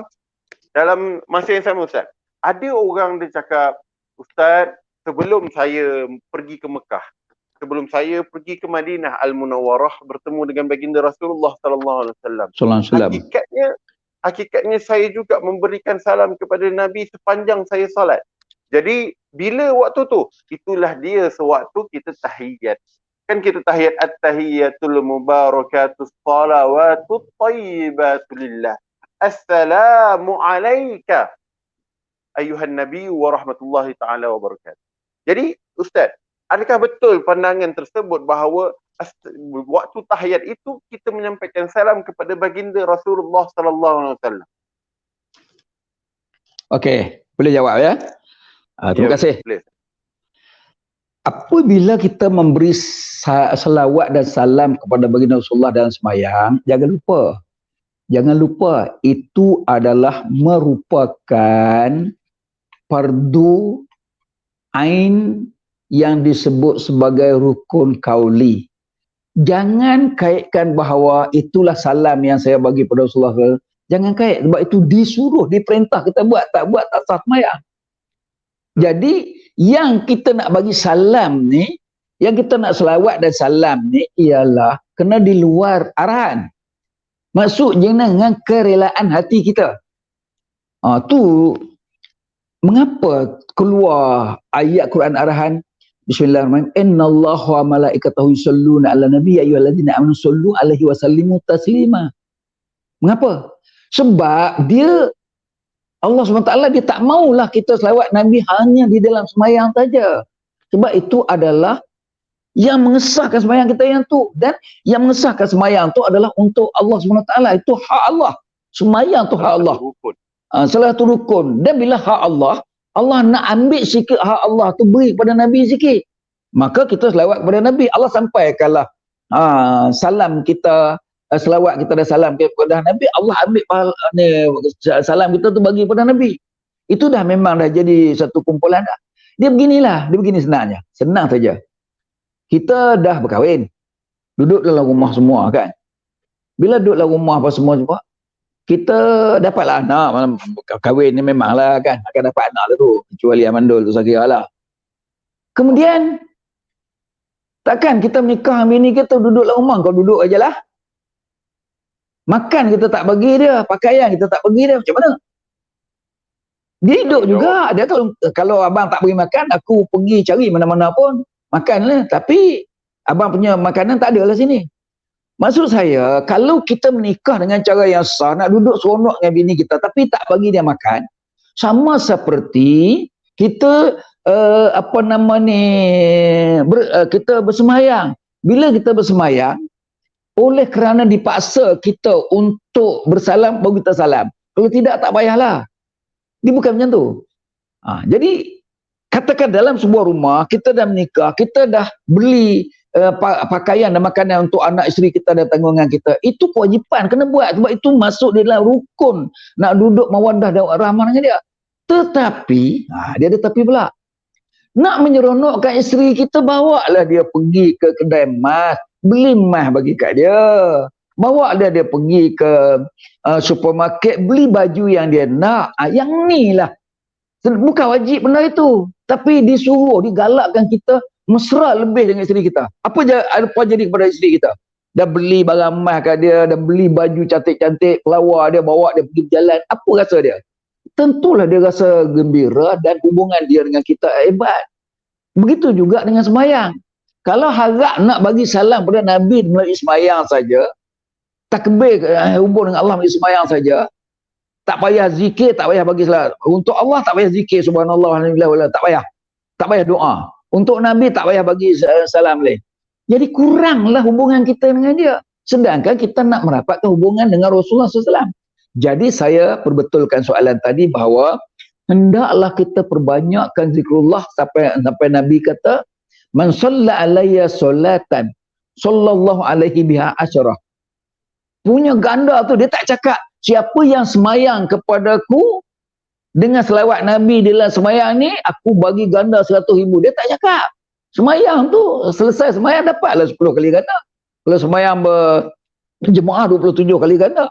Kalau semayang dia masjid Nabawi dapat 1,000 kali ganda. Kalau semayang dia masjid haram sama dengan imam masjid haram, dapat 100,000 pahala. Dan bila sebut tadi, saya nak sebut sikit siapa yang pergi ke Mekah jika dibawa oleh mutawif untuk naik ke tower jam Zamzam Tower tu, dia selalu bawa naik lepas asar. Lepas asar dia suruh kita tunggu sampai maghrib. Bila sampai waktu maghrib, dia suruh kita sembahyang berjemaah di depan jam besar. Jam cukup besar. Ada saf-saf di atas tu. Ini suara azan, suara imam tu cukup terang. Dia buat naik speaker ni. Pada mazhab Hambali yang diamalkan oleh orang Saudi, boleh sembahyang berjemaah berimamkan imam Masjid Haram. Yang Masjid Haram tu jauh, duduk dekat-dekat 56 tingkat dengan kita. Satu tingkat kalau bubuh 10 katakan ada 6 meter lah satu tingkat. 6 meter kali 56 berapa meter jauh kita dengan ni, sah tak ada. Maka keputusan Muzakarah Ibadat Haji mengatakan bahawa tidak sah sembahyang berjemaah berimamkan imam Masjid Haram jika kita tidak ada sah, jadi putus sah dengan imam tu. Tapi kalau kita sembahyang di bawah, di atas jalan raya dan dengar suara imam, walaupun 2 km, 3 km pun sah. Tapi kalau atas, walaupun dekat, tak sampai 1 km di atas, namun sah tak ada, maka tak sah mengikut Muzakarah Ibadat Haji. Minta maaf saya masukkan benda yang tak kena-mengena dengan salam ni untuk nak menarik perhatian.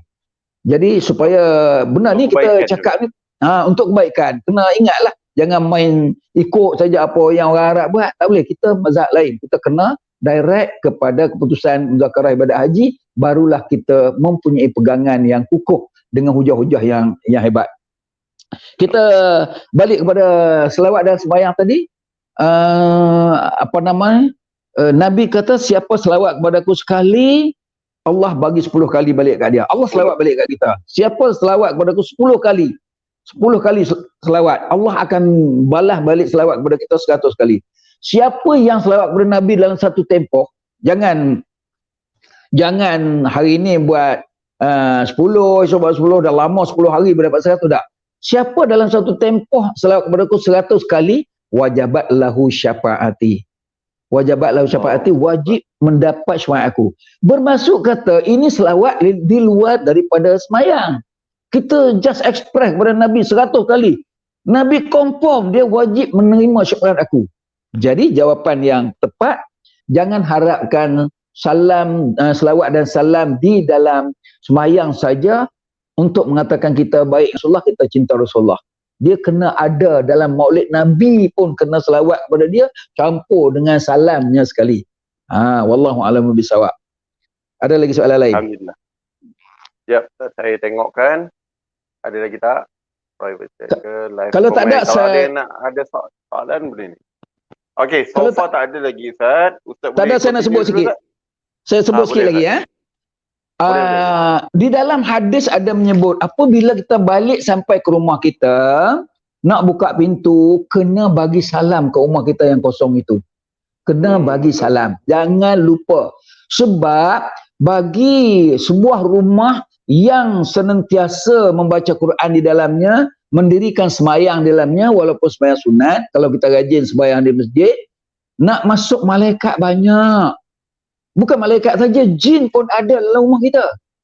Rumah saya pun pernah, cucu saya, pernah isteri saya, dia kata terlintah orang di ujung pintu dapur ni, cuba nak tengok hilang.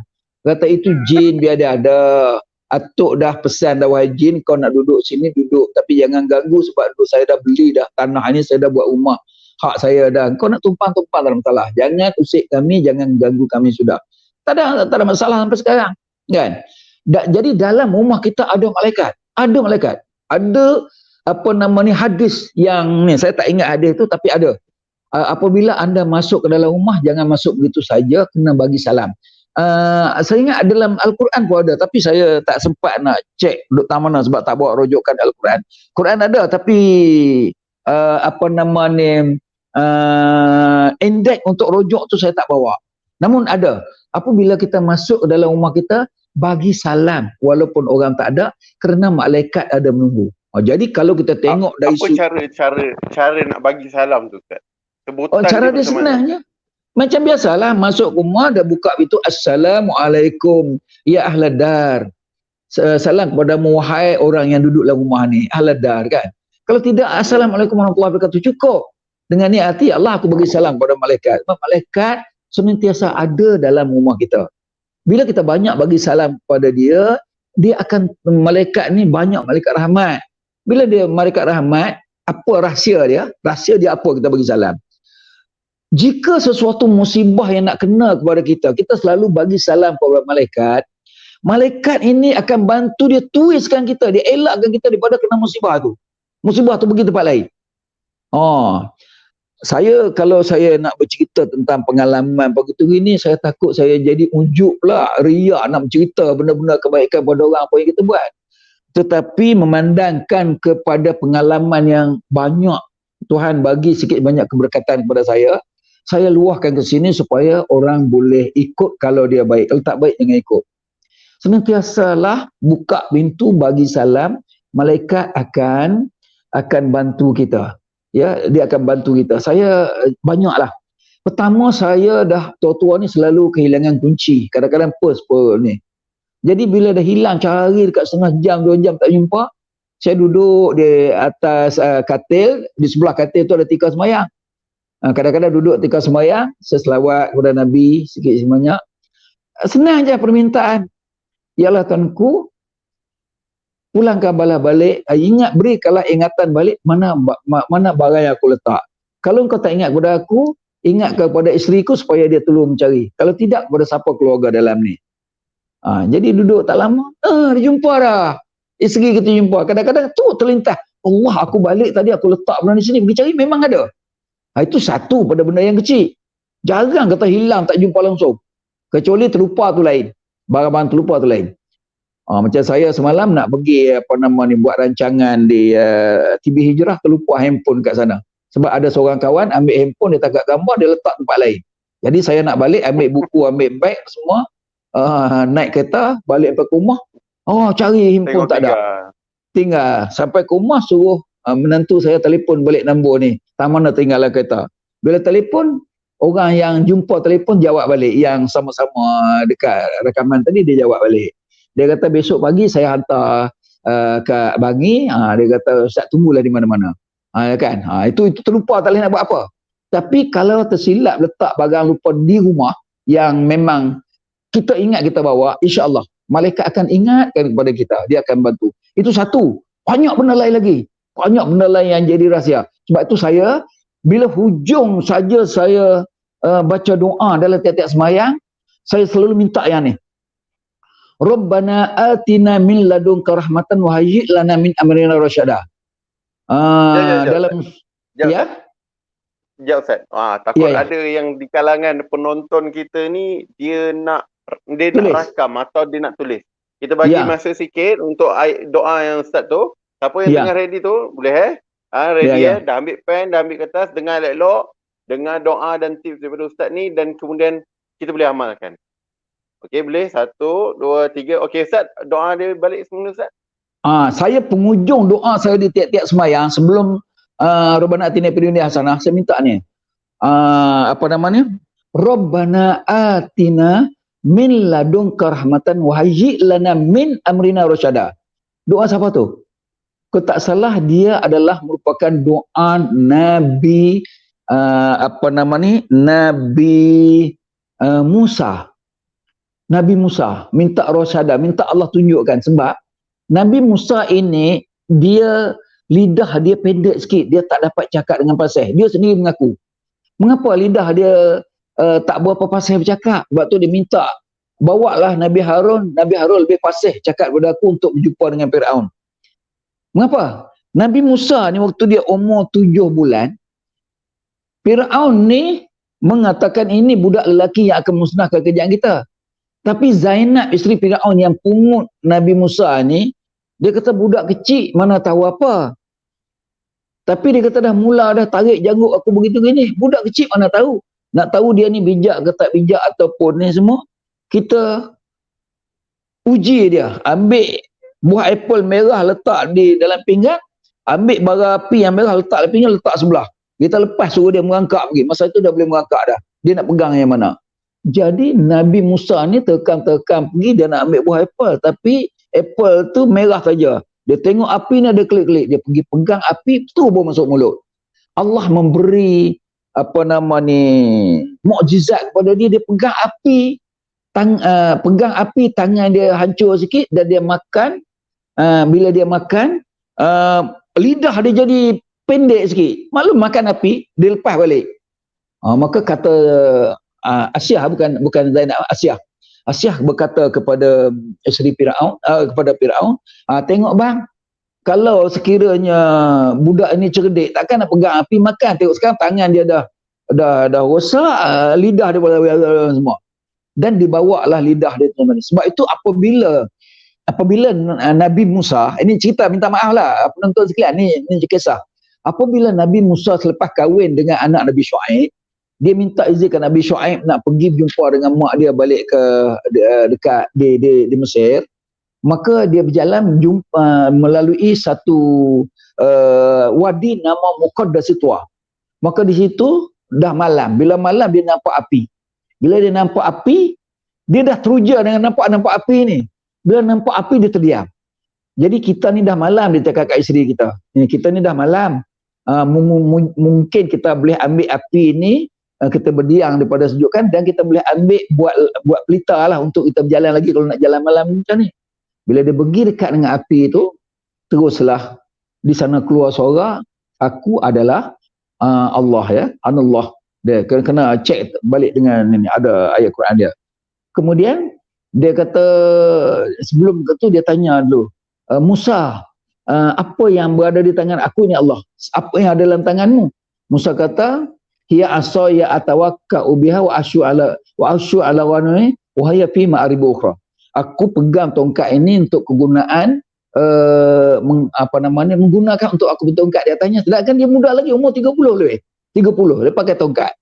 Tu yang Nabi tanya, pasal apa engkau muda pakai tongkat? Ini kena tengoklah cerita ni, banyak benda yang tersembunyi. Dia kata aku bertongkat atas tongkat ini, selalu aku halau kambing dengan tongkat ini. Dan kadang-kadang aku gunakan untuk tujuan lain. Artinya untuk senjata lah. Maka dia kata, sekarang ni cuba campak tongkat kamu. Kamu kata tongkat kamu bertongkat untuk ni. Bila Nabi Musa campak tongkat ni, fa iza hiya hayyatun tas'a. Tiba-tiba muncul seekor ular yang sangat besar. Bila muncul ular yang sangat besar, Ustaz, kalau berjalan tengah jalan jumpa ular, takut tak? Oi, Takut. Takut walaupun sehebat mana kita, walaupun bomo ular, kita tak akan terus nak lawan ular itu. Tentu kita cari jalan nak ambil dia. Ni tiba-tiba Allah kata kepada Musa, la takhaf, jangan takut. Tongkat kamu tu dah jadi ular, jangan takut. Ambil balik tongkat ini. Nescaya akan kembali menjadi ni. Jadi mengapa Nabi Yusuf Nabi Musa ini ditunjukkan oleh Allah SWT satu bentuk keberanian, sedangkan ini Allah kata la takhaf, jangan takut. Macam mana tak takut dia ular kalau dia patut aku mati? Kan? Jadi Nabi Musa sudah, kita panggil apa, krisis akidah dalam diri dia.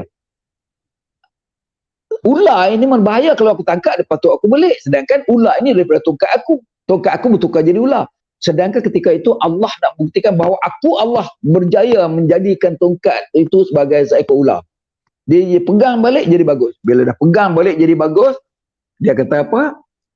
Dia kata sekarang ni tanggalkan kasutmu, dan nanti engkau akan tengok tanganmu akan jadi elok balik semua, engkau pun boleh bercakap macam biasa. Sebab tu dia waktu dia nak pergi ke apa nama ni, apabila diarahkan oleh apa nama ni, Allah SWT melalui wahyi, pergi dia kata izhab ila fir'aun fa innahu tagha, pergilah kepada Firaun kerana mereka ni, dia kata macam mana aku nak pergi, aku tak boleh cakap dengan ni. Sebab tu ada doa Rabbana Rabbana apa ni, yang doa minta ni yabqau qauli tu, tak ingat dah ayat dia. Ya, yabqau qauli apa nama ni, dia berdoa dengan doa tu kepada Allah SWT. Jadi langkah-langkah kabut macam ni nak suruh ingat balik tu, saya tahu ni orang tua ni dia mudah lupa, dan kan duk baca setiap kali ni, setiap masa saya berumur lebih kurang dalam 28 tahun ketika pergi Mekah, setiap sujud saya baca doa ini, baca doa apa nama yabqau qauli ni, wahlul 'uqdatam min lisani yabqau qauli, mula daripada ayat tu macam manakah. Okey, tak apa, kita dah lari tajuk sikit daripada apa yang kita sebut tentang salam tadi, di mana pengamalan salam kita ini biarlah kita asingkan daripada amalan salam yang berbentuk rukun. Kita buat ni adalah ekspres daripada hati kita yang menginginkan keredaan Allah SWT. Jadi bila kita bagi salam kepada Nabi, kita diberi syafaat yang sangat tinggi oleh Allah SWT dan diberi balasan yang sangat berganda. Mengapa kita perlu mengingati Rasulullah dengan begitu sekali? Jangan lupa, bila kita mengucap dua kalimah syahadat, kita akan sebut Nabi juga. Asyhadu an la ilaha illallah wa asyhadu anna Muhammadar Rasulullah. Satu, Rasulullah ya, sallallahu alaihi wasallam. Satu. Yang kedua, kita jangan lupa bahawa kita akan memperoleh syafaat daripada Nabi. Kalau senantiasa kita berselawat kepada Nabi, dia bagi syafaat, jaminan kita untuk ke syurga tu amat dekat. Dan syafaat yang kita akan terima tu ketika kita disoal oleh Allah pada mahsyar, iaitu ketika yaumul hisab. Jadi bila ada syafaat Rasulullah SAW tu, kita amat dipermudahkan. Maka oleh yang demikian, tajuk kita tanda cinta penghibur luka melalui salam ini, pengubat luka daripada salam ini. Jangan kita tengok bahawa bagi salam je luka kita terubat macam tu, bukan. Kita mencari satu keseronokan dan kebiasaan berselawat kepada Nabi, dan kita mencari satu keseronokan memberi salam kepada kawan-kawan. Moga kawan-kawan yang baik itu bila dia terima salam kita, dia menghiburkan kita pula, jadi kita rasa seronok. Sebab itu bila bagi salam tak jawab, kita lagi bertambah duka. Tapi bila bagi salam sikit, dia terus jawab, terus dia datang. Kalau yang jenis masa dulu bagi salam dengan tangan goyang-goyang, tepuk-tepuk bau. Sekarang COVID ni tak boleh dah, pakai letak tangan dekat dada aja, bagi salam dah cukup dah, kan. Jadi itu merupakan penambahan kepada persediaan kita, hablum minallah wa hablum minannas. Dengan Allah kita ikut rukun yang disebut dengan selawatnya sekali, tetapi hablum minannas kita memberi salam kepada manusia, supaya sentiasa kita bagi salam dalam ucapan, melalui WhatsApp ke, melalui surat ke, melalui telefon ke, melalui ucapan, kita bagi salam, orang jawab balik salam kita, maka kedua-duanya memperoleh pahala yang banyak, insya-Allah. InsyaAllah. Jadi memang kalau salam ni kita berselawat, salam yang pertama memanglah kepada Allah dan kepada baginda Rasulullah SAW. Dan kita juga memberikan salam tu seperti mana yang Ustaz Daud dah bagi tahu, kita akan dapat kebaikan, 10 kali ganda kebaikan. Dan itulah tanda cinta kita kepada Allah, tanda cinta kita kepada baginda Rasulullah SAW. Dan tak lupa juga kita menyampaikan salam kita kepada sahabat-sahabat kita, orang yang kita jumpa, tak kira kita kenal ataupun kita tak kenal. Dan itulah antara pengubat luka, macam Ustaz dah cakap. Kalau orang macam kita lah, kalau kadang-kadang kita gaduh dengan kawan, adik-beradik ke, ataupun keluarga kita yang lain, kadang-kadang kita bagi salam, jangan kata salam tu nak tak nak, tapi kita salam kadang-kadang bagi macam ni ya, macam ni. Macam nak tak nak je kan. Tapi sebenarnya kadang-kadang ada di kalangan masyarakat kita juga, dia menunjukkan sangat hati tu geram, marah tu, kadang-kadang dengan cara bila kita bagi salam, Assalamualaikum, dia punya nak tak nak aje kan. Jadi itulah dia sebenarnya tak menunjukkan hati itu telah dibuang cinta kita antara kita sesama Islam, sama sahabat kita. Sebab kalau kita sama-sama redha, kalau kita bagi salam, pasti orang itu akan jawab seperti mana kita bagi salam ataupun lebih baik, kan?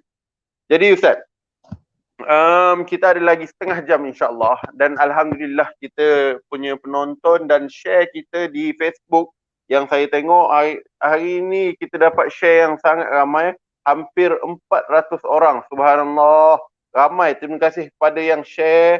Mudah-mudahan kita share ni, kita share untuk kebaikan, sebab kadang-kadang live ni tak semuanya kita dapat duduk bersama, kita dapat tengok 328 orang.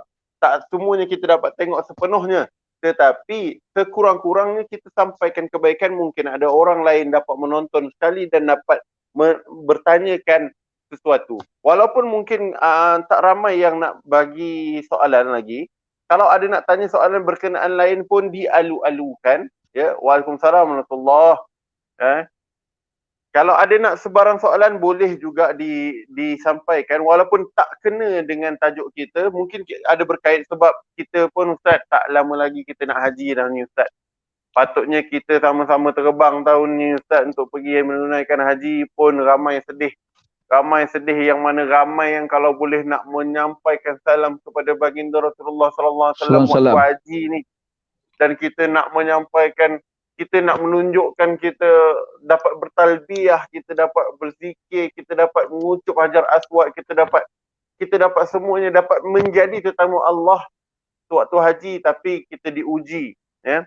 Kita diuji tahun ni kita tak dapat nak menunaikan hajilah, ditangguhkan. Jadi Ustaz, nak tanya pendapat Ustaz lah.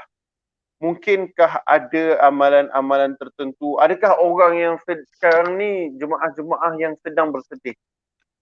Dia nak mengubat hatinya yang luka, kebanyakannya dengan menonton ceramah-ceramah, tengok video orang pergi Mekah, kadang-kadang mengalir air mata. Tak tahu lagi ni, lagi seminggu lebih lagi 2 minggu lagi kita nak raya haji. Berapa ramai para jemaah yang mungkin waktu bertalbiyah nanti akan waktu takbir raya nanti mungkin akan rasa sedih sebab perancangannya dah dapat surat dah nak pergi haji tahun ni, nak dapat dah, ya Allah, dah salam dengan sahabat-sahabat, minta maaf lah, alhamdulillah dah dapat.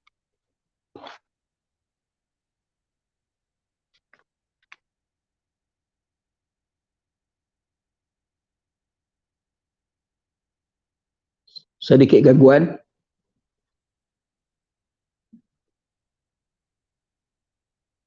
Sedikit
Okey, kepada penonton-penonton dan peminat video melalui Andalusia Travel Andalusia Berhad, saya terlebih dahulu mohon kemaafan disebabkan oleh sedikit berlaku kekurangan dalam hubungan media kita. Maka masa dalam tempoh lebih kurang dalam 10 minit lagi, saya ingin mengatakan bahawa salam ini sebagai pengubat kepada kita jika kita amalkan dengan baik dan ianya diberi pahala oleh Allah SWT. Kerana ia merupakan rahmat. Saya baca satu ayat Quran, surah Ar-Rum ayat 36. Dia kata, Bismillahirrahmanirrahim. Wa iza azaqna an-nasa rahmatan farihu biha. Sebab kita nak kaitkan dengan keseronokan apabila memberi salam dan menjawab salam ini. Maka di dalam ayat ini disebut tentang kegembiraan seseorang. Dia kata, dan apabila kami merasakan kepada manusia itu satu rahmat, farihu biha. Mereka ini seronok. Wa in tusibhum sayi'ah, jika mereka ini diberikan sesuatu keburukan, kemudaratan, bima qadamat aidihim, yang mereka telah perbuat sebelum ini, maka izuhum yaqnitun, mereka rasa putus asa.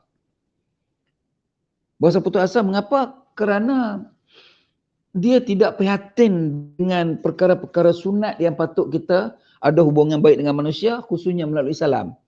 Tapi kalau kita bertoleransi, kita berhati-hati dari segi cakap kita, kemanisan kita, kita lebih suka kepada orang.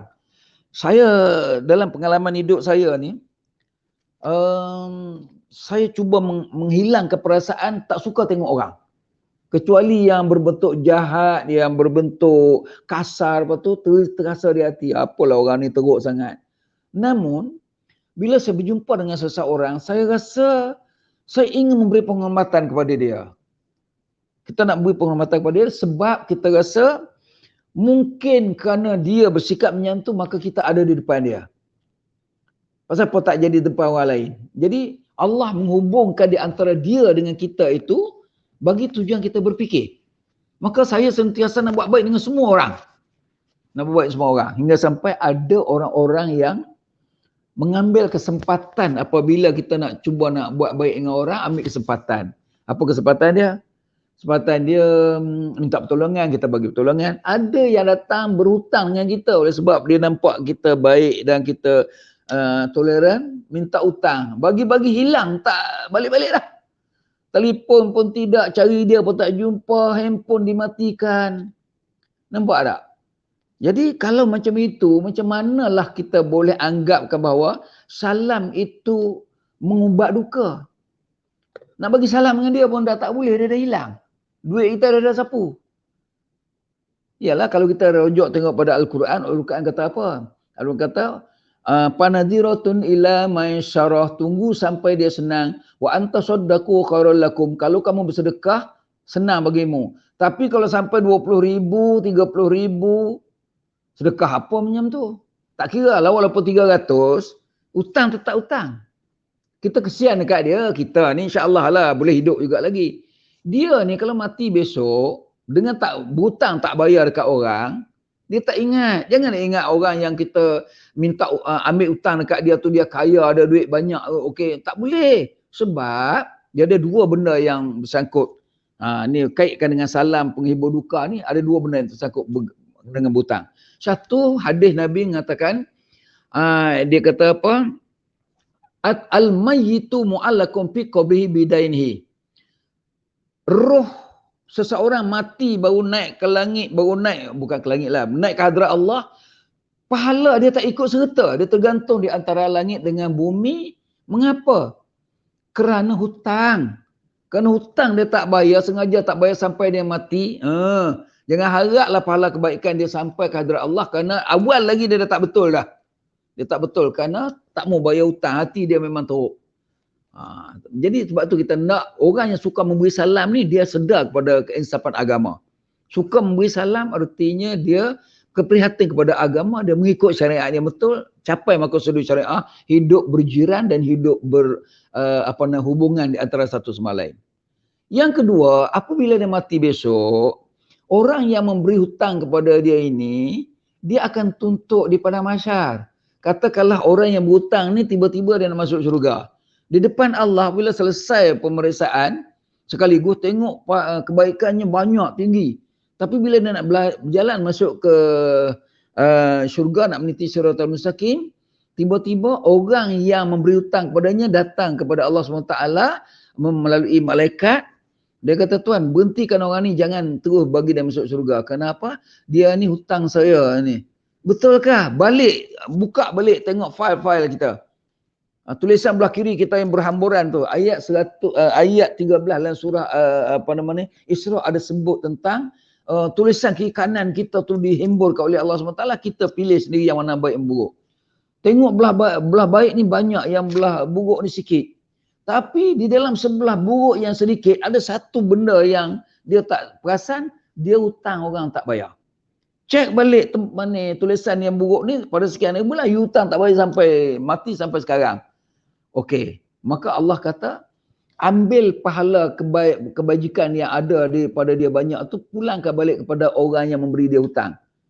Jadi orang ni kalaulah takdir kata dia nak masuk neraka dengan pahala yang tak berapa banyak, dapat pahala orang yang hutang kat dia tak bayar ni, jadi pahala dia banyak, dia terus masuk syurga. Yang kawan ni berhenti, tak boleh pergi ke syurga.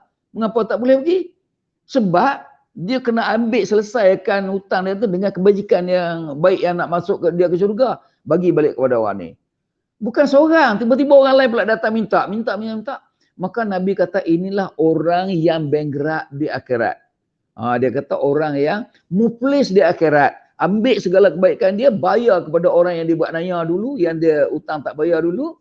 Akhirnya, bila dah habis pahala, ambil dosa ni campak ke atas dia pula, maka cepatlah dia patuh di api nar, dia diumban ke dalam neraka.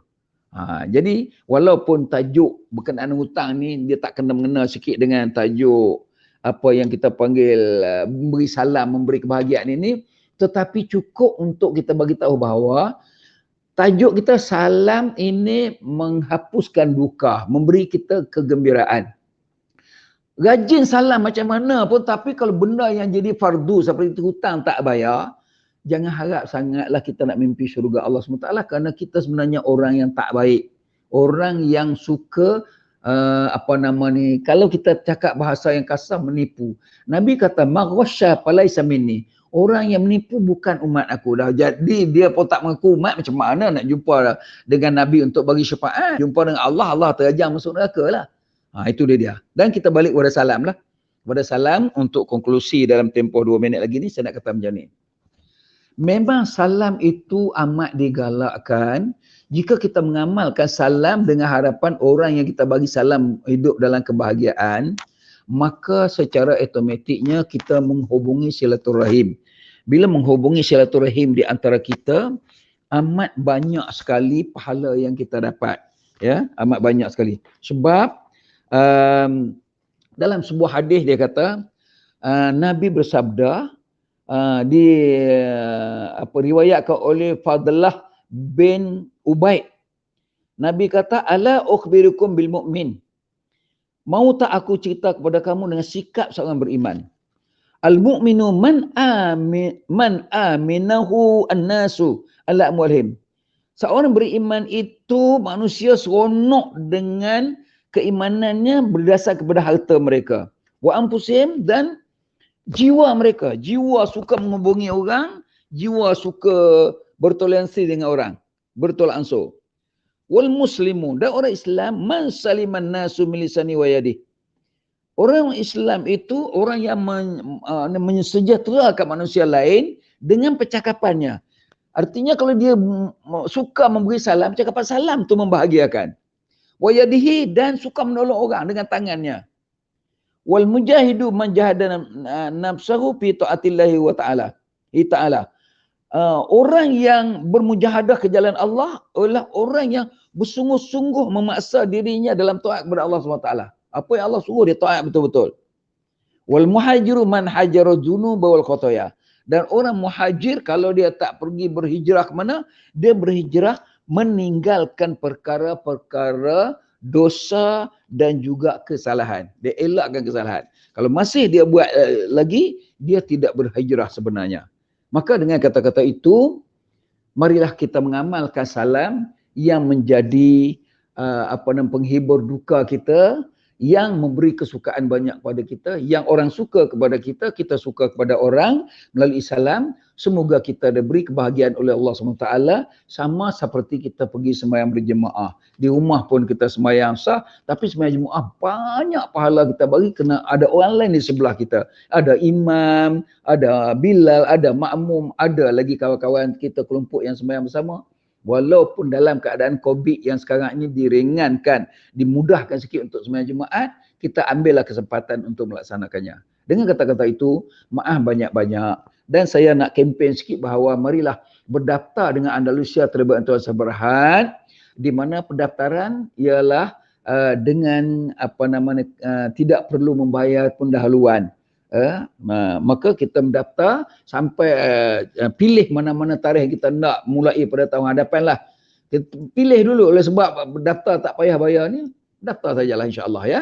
Maka dengan kata-kata itu kita ada zero deposit untuk menunaikan umrah pada tahun hadapan. Kita buatlah mengikut perancangan yang ada, kerana dah lama dah orang nak pergi haji pun tak boleh. Maka kita pergilah umrah untuk tengok Kaabah, untuk sampai kepada Rasulullah SAW dan dapat memberi salam kepadanya. Dengan kata-kata itu, saya ucapkan selamat berbahagia kepada semua orang. Terima kasih kepada peminat-peminat yang 4,500 orang turut serta mengikuti ceramah video kita ini. Semoga Allah memberi rahmat kepada kita. Bertemu lagi pada hari kami hadapan. Saya beri ucapan biqadri hadza. Wassalamualaikum warahmatullahi wabarakatuh.